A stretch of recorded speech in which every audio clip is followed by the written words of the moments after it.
नमस्कार, मैं हूं मनोज बनू। आप देख रहे हैं इंडिया न्यूज़ का डिजिटल प्लेटफॉर्म और कई सारी खबरें रोचक मैं आपके सामने लेकर आता हूं। ऐसी खबरें जो आपके मतलब की भी है और ऐसी ही खबर मैं आपके सामने इसलिए लेकर आ रहा हूं क्योंकि अब शादियों का सीज़न आ गया है।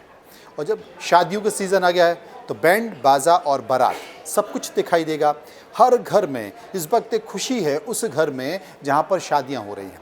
और कोरोना के 2 साल बाद आप पहली बार खुलकर शादियों का मज़ा लेने वाले हैं। आप बारात का मज़ा लेने वाले हैं। आप जमकर डांस करने वाले हैं, जमकर पार्टी करने वाले हैं। इसलिए थोड़ा सा संभल जाइए और रुक जाइए, क्योंकि जब आप ये सब कुछ करने वाले हैं ना, तो सरकार भी बहुत कुछ करने वाली है। सरकार की नज़र है अब शादियों पर, क्योंकि सरकार को चाहिए कलेक्शन, सरकार को चाहिए टैक्स। इसलिए जीएसटी विभाग पूरे देश में ऐसी शादियों पर निगरानी रख रहा है जो कि महंगी शादियां हैं।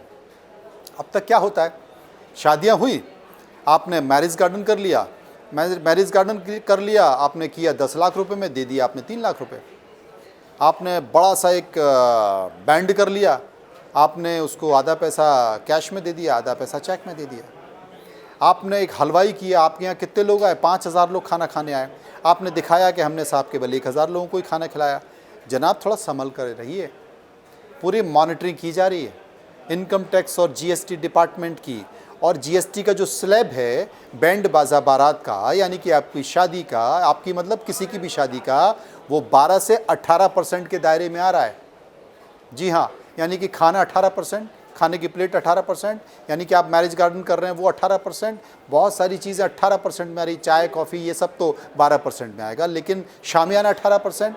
तो आप सोचिए कि 18% का जीएसटी देना पड़ेगा, क्योंकि देश भर में धूमधाम से शादियां तो होती हैं, इतने बड़े पैमाने पर शादियां होती हैं कि आप कल्पना नहीं कर सकते। तो इनकम टैक्स और जीएसटी डिपार्टमेंट, जिन्हें आप इन्विटेशन नहीं देने वाले हैं शादी का, जिन्हें आप न्योता नहीं देने वाले हैं, लेकिन वो बिना न्योते के आपकी शादी में आ सकते हैं, खाना भी खा सकते हैं, आइसक्रीम भी खा सकते हैं, चाय कॉफ़ी भी पी सकते हैं, और आपकी शादी का पूरी रिकॉर्डिंग भी कर सकते हैं और लिस्ट भी बना सकते हैं। आपने तो लिस्ट बनाई होगी शादी की, वो भी लिस्ट बना सकते हैं। और उसके बाद आपके घर पे, जैसे आपने उनको इनविटेशन नहीं भेजा, लेकिन वो एक चिट्ठी आपके घर भेज सकते हैं कि आपके यहाँ शादी हुई और उस शादी में ये खर्चा हुआ, जनाब इतना % टैक्स तो बनता है। मायूस मत होइए, मज़े कीजिए, डांस कीजिए, गाने सुनिए, खाना खाइए, लेकिन ये सूचना एक आपके लिए बहुत ज़रूरी है कि अब देश की हर शादी 12 से 18% जीएसटी के दायरे में आ रही है। और डिपार्टमेंट, चूँकि रेवेन्यू कलेक्शन को लेकर सरकार बहुत चिंतित है, रिकॉर्ड जीएसटी कलेक्शन सरकार के पास हुआ है, इसलिए सरकार अपने उस फंड को और बढ़ाना चाहती है। इसलिए सरकार की नज़रें इस बार देश की शादियों पर है, क्योंकि सरकार भी जानती है कि ठीक कोरोना के 2 साल बाद लोग जमकर शादियों पर खर्च करने वाले। फिलहाल इतना ही। आप देखते रहिए इंडिया न्यूज़। नमस्कार।